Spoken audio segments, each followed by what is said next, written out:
जय श्री राम दोस्तों। स्वागत है आपका शिव पुराण शिरुद्ध संहिता छठे अध्याय में। ब्रह्मा जी द्वारा शिव तत्व का वर्णन। ब्रह्मा जी ने कहा, हे नारद, तुम सदैव जगत के उपकार में लगे रहते हो।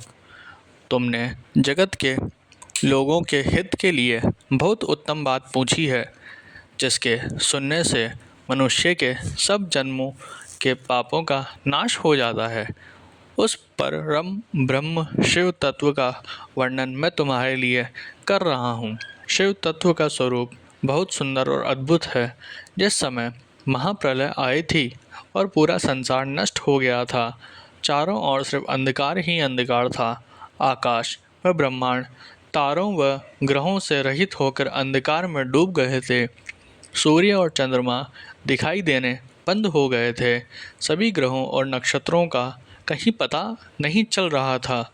दिन रात अग्नि जल कुछ भी नहीं था। प्रधान आकाश और अन्य तेज भी शून्य हो गए थे। शब्द, स्पर्श, गंध, रूप, रस का अभाव हो गया था।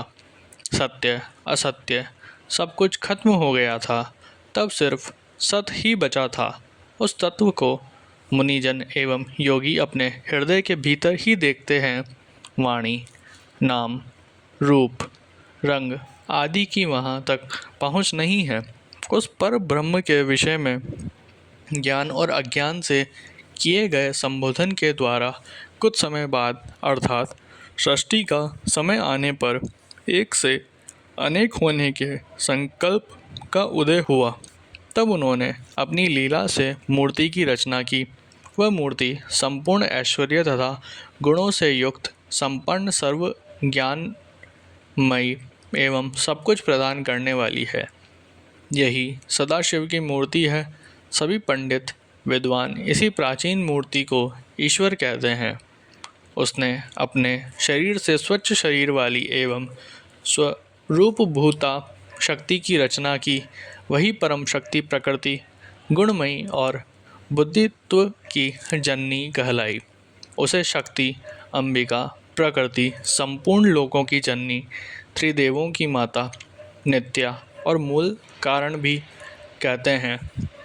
उसकी 8 भुजाओं एवं मुख की शोभा विचित्र है। उसके मुख के सामने चंद्रमा की कांति भी क्षीण हो जाती है। विभिन्न प्रकार के आभूषण एवं गतियाँ देवी की शोभा बढ़ाती है। वे अनेक प्रकार के अस्त्र शस्त्र धारण किए हुए है। सदाशिव को ही सब मनुष्य परम पुरुष ईश्वर शिव शंभु और महेश्वर कहकर पुकारते हैं। उनके मस्तक पर गंगा, भाल में चंद्रमा और मुख में 3 नेत्र शोभा पाते हैं।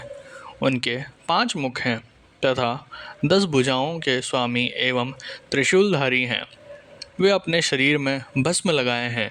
उन्होंने शिवलोक नामक क्षेत्र का निर्माण किया है। ये परम पावन स्थान काशी नाम से जाना जाता है। ये परम मोक्षदायक स्थान है। इस क्षेत्र में परमानंद रूप शिव पार्वती सहित निवास करते हैं। शिव और शिवा ने प्रलय काल में भी उस स्थान को नहीं छोड़ा, इसलिए शिवजी ने इसका नाम आनंद वन रखा है। एक दिन आनंद वन में घूमते समय शिव शिवा के मन में किसी दूसरे पुरुष की रचना करने की इच्छा हुई। तब उन्होंने सोचा कि इसका भार किसी दूसरे व्यक्ति को सौंपकर हम यहीं काशी में विराजमान रहेंगे। ऐसा सोचकर उन्होंने अपने वाम भाग के 10वें अंग पर अमृत मल दिया, जिससे एक सुंदर पुरुष वहाँ प्रकट हुआ, जो शांत और सत्व गुणों से युक्त एवं गंभीरता का अथाह सागर था। उसकी कांति इंद्रनील मणि के समान श्याम थी। उसका पूरा शरीर दिव्य शोभा से चमक रहा था तथा नेत्र कमल के समान थे। उसने हाथ जोड़कर भगवान शिव और शिवा को प्रणाम किया तथा प्रार्थना की कि मेरा नाम निश्चित कीजिए। यह सुनकर भगवान शिव हंसकर बोले कि सर्वत्र व्यापक होने से तुम्हारा नाम विष्णु होगा। तुम भक्तों को सुख देने वाले होगे। तुम यहीं स्थिर रहकर तप करो, वही सभी कार्यों का साधन है। ऐसा कहकर शिवजी ने उन्हें ज्ञान प्रदान किया तथा वहाँ से अंतर्ध्यान हो गए। तब विष्णु जी ने 12 वर्ष तक वहाँ दिव्य तप किया। तपस्या के कारण उनके शरीर से अनेक जलधाराएं निकलने लगी। उस जलधारा से सारा सोना आकाश व्याप्त हो गया। वह ब्रह्म रूप जल अपने स्पर्श मात्र से पापों का नाश करने वाला था। उस जल में भगवान विष्णु ने स्वयं शयन किया।